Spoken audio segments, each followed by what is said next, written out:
ध्यानाभ्यास के इस पवित्र अनुष्ठान में आपका हृदय से स्वागत है, अभिनंदन है, अभिवादन है।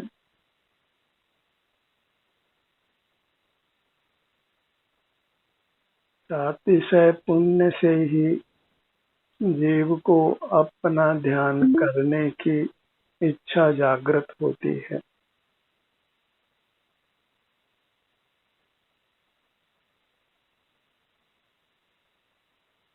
अन्यथा तो जीव ध्यान करना तो दूर रहो, ध्यान करने की सोच भी नहीं पाते हैं।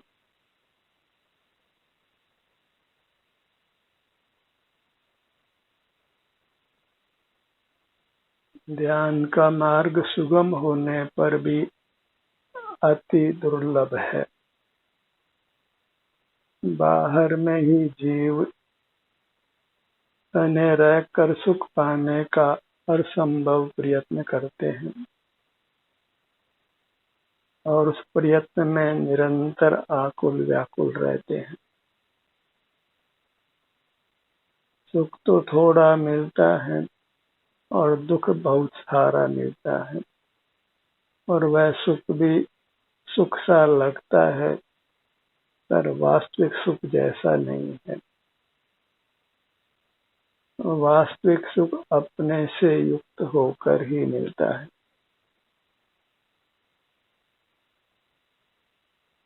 सुख दो प्रकार का है, वास्तविक और गैर वास्तविक।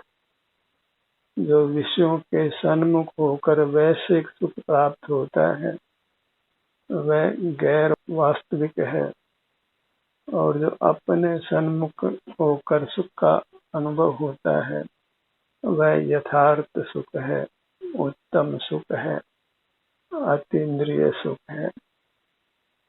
इंद्रिय सुख भोगने वाले तो लोक में निंदे ही होते हैं, वे कोई यश को प्राप्त नहीं कर पाते हैं।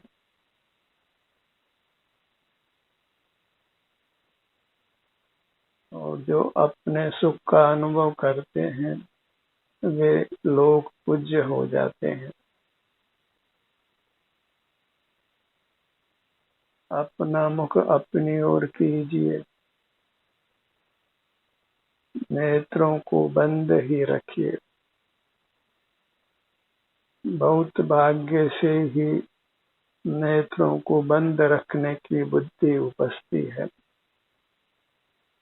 अन्यथा तो सोने के अलावा जीव नेत्र बंद करने की कभी सोचता भी नहीं है।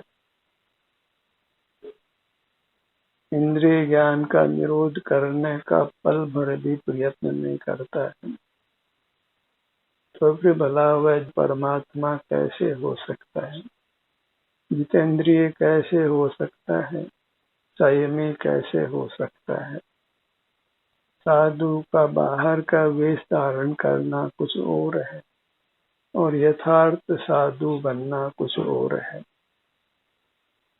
अपने स्वरूप को ही जो साधता है, चेतता है, अनुभव करता है, वही वास्तविक साधु है।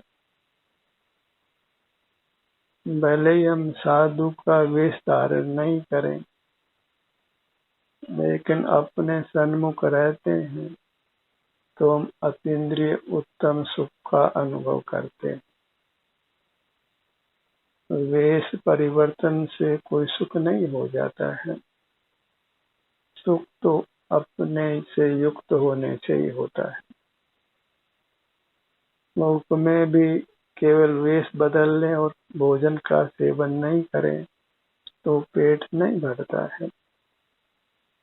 वेश बदल लेने मात्र से कुछ उपलब्धि नहीं है। कोई वकील की ड्रेस पहने और वकालत नहीं करता है तो कोई वकील होने का लाभ नहीं मिलता है। और कई कार्यों में तो कोई वेश निर्धारित नहीं होता है, तो भी वे अपने कार्य को अत्यंत सुचारू रूप से करते हैं। मोक्ष मार्ग में भी वेश का कोई विशेष मूल्य नहीं है, और मोक्ष मार्ग का वेश तो अपरिग्रह रूप है, बाह्य पदार्थों के त्याग रूप है, अपने ग्रहण करने रूप है, और हम अपनी अमूर्त काया का अनुभव करते हैं, वही ग्रहण करना है, और उसका कोई मूर्तिक रूप नहीं होता है। साधक दशा भी अमूर्त है। हम अपना अनुभव करते हैं या नेत्र बंद करके कुछ चिंतन करते हैं, वह कुछ जगत को मालूम नहीं पड़ता है। नेत्र बंद कर चिंतन करने वाले लोग तो बहुत मिलेंगे, पर नेत्र बंद कर अपना ही निर्विकल्प रूप से एहसास करने वाले अति अल्प जीव ही होते हैं। कोई नेत्र बंद करके माला जपता है, कोई मन में ही पाठ पढ़ता है, पर वह सब ध्यान का स्वरूप नहीं है। कोई नेत्र बंद करके प्रतिमा के रूप का चिंतन करता है, किसी फोटो के रूप का चिंतन करता है, वह कोई ध्यान का स्वरूप नहीं है। नेत्र बंद करके बस अपने ध्यान को अपनी ओर लाना है, अपने में उपस्थित रहना है, अपने में ठहर जाना है। स्वतः ही हमको हमारे स्वास्थ्य की स्थिति का अनुभव होने लगता है, और उस अनुभव में भी हमें कुछ भी परिवर्तन नहीं करना है। वेदना का अनुभव हो, अल्प सुख का अनुभव हो, अधिक सुख का अनुभव हो, जो भी अपने में परिणाम उत्पन्न हुआ अनुभव में आता है, बस उसी को स्वीकार कर ले, कुछ विकल्प नहीं करना है। ये अच्छा हुआ, ये बुरा हुआ, ये अच्छा है, ये बुरा है, ये मार्ग है, ये मार्ग नहीं है, कुछ भी विकल्प करने की मोक्ष मार्ग में गुंजाइश नहीं है। अपने सन्मुख होने मात्र से ही हम निर्विकल्प होते हैं, कुछ भी विकल्प नहीं होता, और कुछ भी विकल्प का नहीं होना मोक्ष का मार्ग है।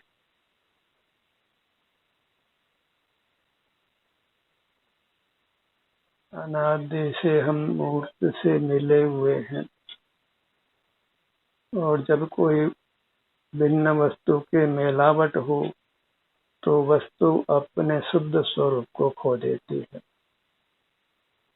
ऐसे हमारे में मूर्त के मिलावट है, तो हमारा जो शुद्ध सुख स्वरूप है उसको हम खो देते हैं, और वही वास्तव में गहन चिंता का विषय है। हमें कुछ करने की प्रेरणा देता है कि हमको इस मिलावट से अपने आप को मुक्त करना है। तो जहाँ मिलावट है वहीं अपने ध्यान को लाना है। लोक में भी यही होता है, वस्त्र मैला है तो जहाँ मैला है वहीं साबुन आदि का प्रयोग होता है, अशुद्ध धातुओं को भी वहीं तपाया जाता है। हम भी एक चैतन्य धातु हैं जो मूर्त से मिलकर अशुद्ध है, और बस अपना ध्यान अपनी ओर लाने से मूर्त की अशुद्धि मिटती है। और जैसे जैसे अशुद्धि मिटती है, हमारा सुख हमें अनुभव में आने लगता है, हम सुख का अनुभव करने लगते हैं। और यही काम करने का दायित्व है। एक ही काम करने का दायित्व है कि हम अपने को मूर्त से पृथक करें। अशुद्धि मिटने पर स्वतः शुद्धि प्रकट होती है, और हमारी शुद्धि सुख के अनुभव होने रूप है, और हमें सुख की ही कामना है। तो सुख पाने के लिए बस मूर्त की मिलावट को पृथक करना है, अपनी अमूर्त काया को शुद्ध प्रकट करना है, मूर्त की मिलावट से रहित करना है। मरने से मूर्त काया स्थूल भले ही पृथक हो जाती हो, पर इससे अधिक बलवान सूक्ष्म मूर्त काया है जो हमारे साथ भवांतर में जाती है और नूतन शरीर प्राप्त कराती है। उस सूक्ष्म मूर्त काया को पृथक करना ही वास्तविक शुद्धता प्रकट करना है, और वह मूर्त की मिलावट किसी शस्त्र आदि से पृथक नहीं होती, किसी औषधि सेवन से भी पृथक नहीं होती है। बस अपना ध्यान अपनी अमूर्त काया के सन्मुख करने से वह शुद्धि मिटती है। जहाँ मूर्त की मिलावट है वहीं अपने ध्यान को रोकना है, तो स्वतः ही हम सुखी हो जाएंगे। बाहर भले कितना ही धन अर्जित कर लीजिए, कितने भोग सामग्री इकट्ठी कर लीजिए, कितने ऊंचे पद को प्राप्त कर लीजिए, यदि मूर्ति की मिलावट है तो आपको उत्तम सुख अनुभव में आने वाला नहीं है, सुख की मनोकामना पूर्ण होने वाली नहीं है। और जब अपने सन्मुख होने से मूर्त की मिलावट समाप्त हो जाती है तो भले ही हमारे पास धन नहीं हो, कोई पद भी नहीं हो, कोई यश भी प्राप्त नहीं हो, तो भी हम सुखी हो जाते हैं, परमात्मा हो जाते हैं। जो भी मोक्ष मार्ग के साधक होते हैं, साधु होते हैं, वे इसीलिए निर्ग्रंथ होते हैं, परिग्रह रहित होते हैं। केवल अपने सन्मुख रहकर ही वे परमात्मा दशा को पा लेते हैं, किसी लोग के प्राणी की कुछ भी सहायता नहीं लेते। आपका अनुभव करके ही जीव मूर्त के बंधन से मुक्त होकर प्रकट अमूर्त होकर पूर्ण सुख का अनुभव कर लेता है।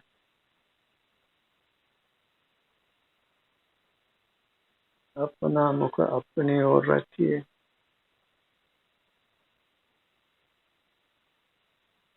ऐसा ही जीवन यापन करिए कि बाहर के कामों का बोझा आप पर नहीं हो, ताकि आप सुखपूर्वक अपने सन्मुख रह सके। तो जब काम का बोझा आ पड़ता है तो फिर हम अपने सन्मुख नहीं हो सकते। जीव को वास्तव में एक ही काम करना है, अपने को मूर्त के मिलावट से दूर करना है, और जहाँ मिलावट है वहीं अपने ध्यान को रोकना है।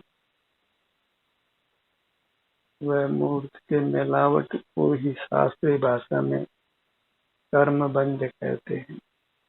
सूक्ष्म मूर्त कर्म हमारे साथ बंधा हुआ है, और उसी के कारण से हमारे नाना चित्र विचित्र रूप बनते हैं, नाना प्रकार के राग आदि दोष उत्पन्न होते हैं। जीव बहरूपिया होता है, और कोई बहरूपिया को लोक में सम्मान नहीं मिलता है।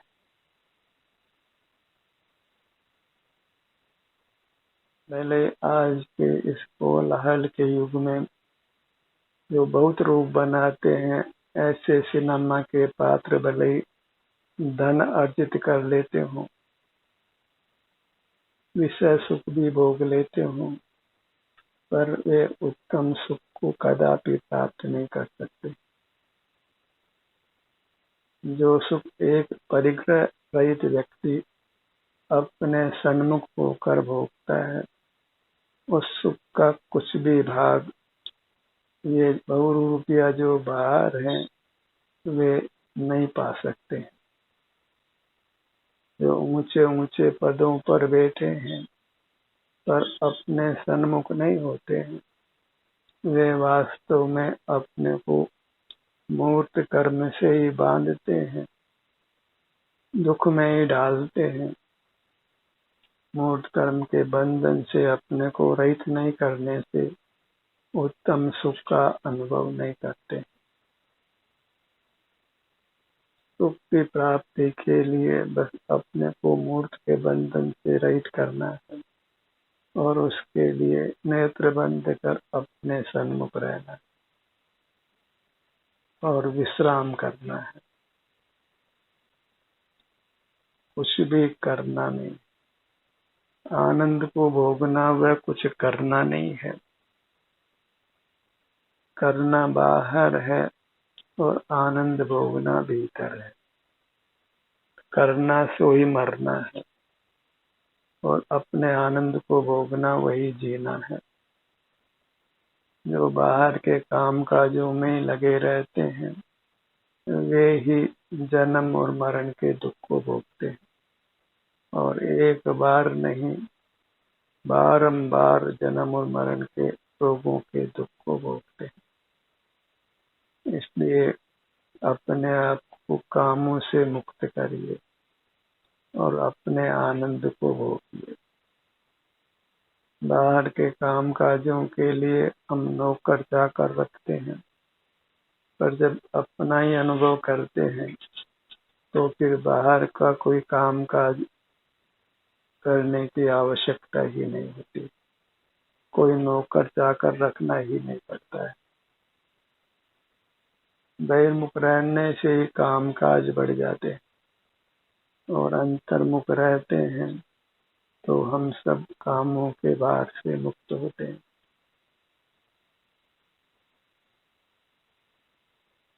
केवल अपना अनुभव करते हुए रहिए, अपने अलावा किसी बाह्य पदार्थ को विषय नहीं करना है।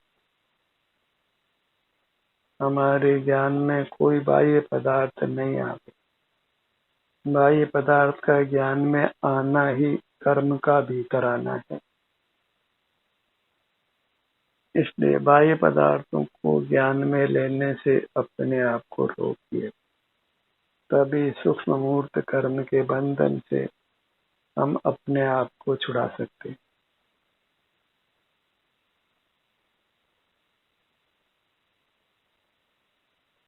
अपने मूर्त प्रभु की मूर्त, यही परमात्मा की प्रतिमा है और इसकी तो आप किसी कैमरे से फोटो भी नहीं खींच सकते, क्योंकि अपनी मूर्त आनंद का अनुभव कराती है और वह भी स्वयं को ही कराती है। दूसरे को तो उसकी कुछ खबर नहीं लगती। इसलिए अपना स्वरूप वास्तव में दूसरों का प्रमेय नहीं है। मूर्त पदार्थ ही इंद्रिय ज्ञान से ज्ञान के ज्ञेय बनते हैं। अमूर्त जीव किसी के भी ज्ञान का विषय नहीं बनता है, स्वयं के भी ज्ञान का विषय नहीं बनता है, क्योंकि आप मात्र वेदन में आता है और ज्ञान तो एकांत पर प्रकाशक है, वह स्वयं का वेदक नहीं है। और जहाँ पर प्रकाशकता है वही कर्म का आगमन है, बंधन है। और जहाँ स्वयं का अनुभव है वही हम मूर्त कर्मों के बंधन से मुक्त होते हैं। तो पर प्रकाशकता छोड़कर स्व संवेदक बनिए। एक ओर पर प्रकाशकता है और दूसरी ओर स्व संवेदन है। चुनाव आपका है। पर प्रकाशकता का फल घोर संसार है और स्व संवेदन का फल उत्तम अतीन्द्रिय सुख है।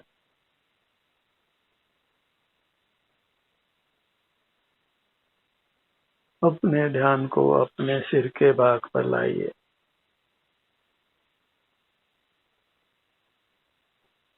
एक एक पल कीमती है।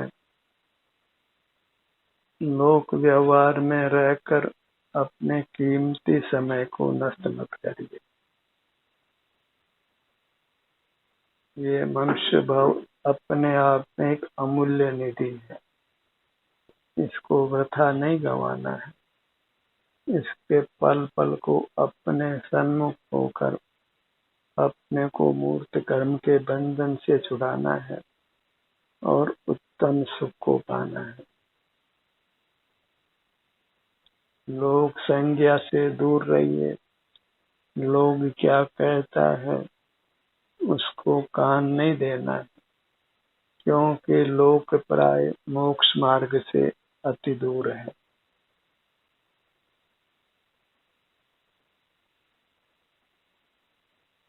अपने मार्ग का किसी से अनुमोदन भी नहीं करा। कोई इसको ठीक कहे ऐसी आशा भी नहीं रखना है। अपने अनुभव से ही इस मोक्ष मार्ग की परीक्षा कीजिए।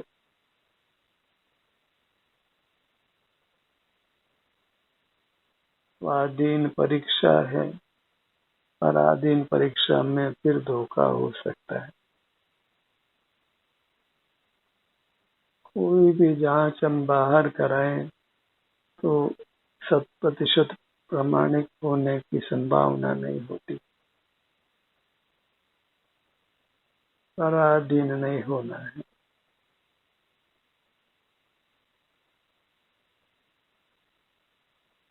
अपने ध्यान को अपने ललाट भाग पर रखिए।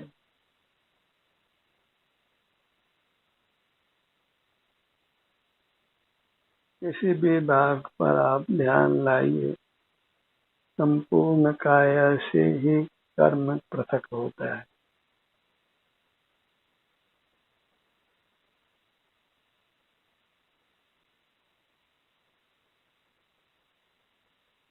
ललाट का भाग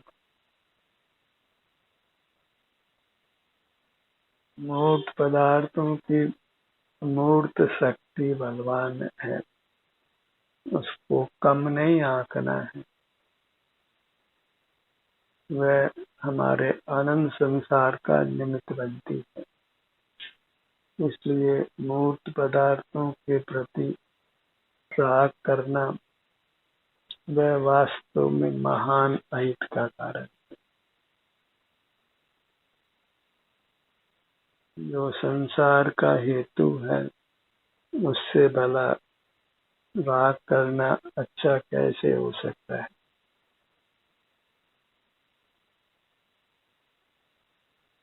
राग करना अच्छा है, अपने अमूर्त काया से राग करिए। अपने आप से ही राग करिए। Love thy self. किसी को भी आप आई लव यू बोलें तो इतने मात्र से आप दंड के पात्र भी हो सकते। तो ऐसी जोखिम में नहीं पड़ना है। अपने आप से ही प्यार करिए। अपने में ही रमण करिए। अतिशय अनुराग करिए। प्रीति रखिए। प्रेम करना अच्छा है, पर वह हमें अपनी अमूर्त काया से करना है और उस प्रेम के फल में परमात्मा पद मिलता है। और बाहर की उपलब्धियों को पाने के लोभ में तो लोग फिर अपनी सारी निधि को ही गंवा देते हैं। और आजकल साइबर क्राइम में आपको तो थोड़ा सा लोभ देकर ही आपके बैंक से सारा पैसा निकाल लेते हैं, आपको कंगाल कर देते हैं। बाहर में तो धन के लोभी, धन के लुटेरे बहुत हैं। एक नहीं है, नाना तरीके धन लूटने के लोगों ने बना रखे। धन का प्रेम छोड़िए और अपना प्रेम करिए। धन का प्रेम तो सब ही कर लेते हैं, उसमें कौन बड़ी बात है। जो अपने चितन का प्रेम करते हैं वे ही महान प्राणी हैं। वे ही लोक के सर्वोत्तम प्राणी हैं। अपनी महिमा लेना, अपने अनुभव की महिमा लेना, अपने अनुभव को ही मोक्ष मार्ग मानकर अपने अनुभव का ही साथ विषय प्रेम रखना, अपने ध्यान को अपने दोनों नेत्रों पर लाइए।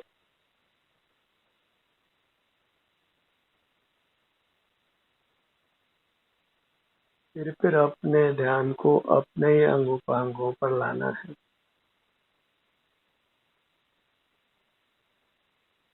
निरंतर अभी नहीं भी ला सके तो जल्दी जल्दी लाने का प्रयत्न कीजिए।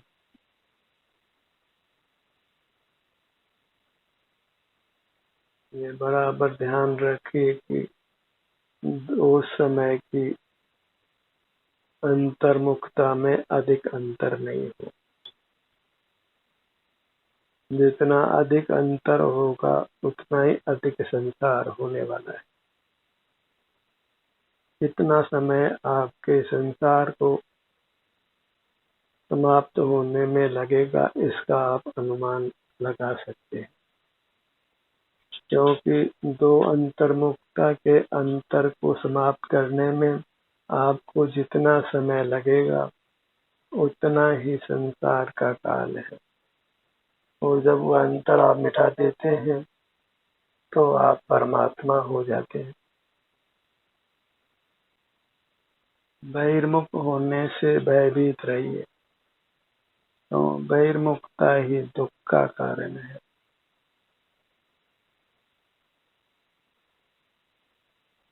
दुख बहिर्मुखता के मार्ग से ही हमारे भीतर प्रवेश करता है, अन्य कोई तरीका नहीं है। जो दुर्घटना आदि होती है वे भी बहिर्मुखता से उपार्जित कर्म के फल से ही होती है।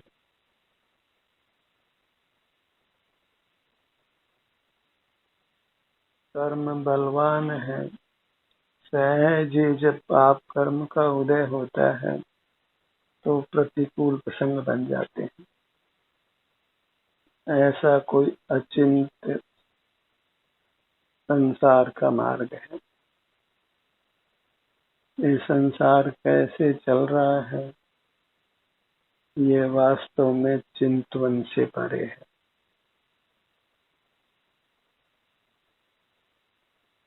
अपना अनुभव करके आप सुख को पा सकते हैं, ऐसा निर्धार करना सुगम है। अपने सन्मुख होने से हमें स्वतः शांति का अनुभव होता है, और यह मोक्ष का मार्ग है, सुखी होने का मार्ग है, यह हम निर्धार कर सकते हैं। और इतना ही धर्म का स्वरूप है। इसके अतिरिक्त धर्म का कोई रूप नहीं है। फिर भले ही वह पुण्य हो सकता है पर धर्म नहीं है। और पुण्य करने से भी आप बहिर्मुख रहते हैं, इसलिए उसका फल भी संसार है। आप संसार से मुक्त नहीं होते हैं। ध्यान का ये सत्र यहीं समाप्त होता है। आपकी सहभागिता के लिए धन्यवाद।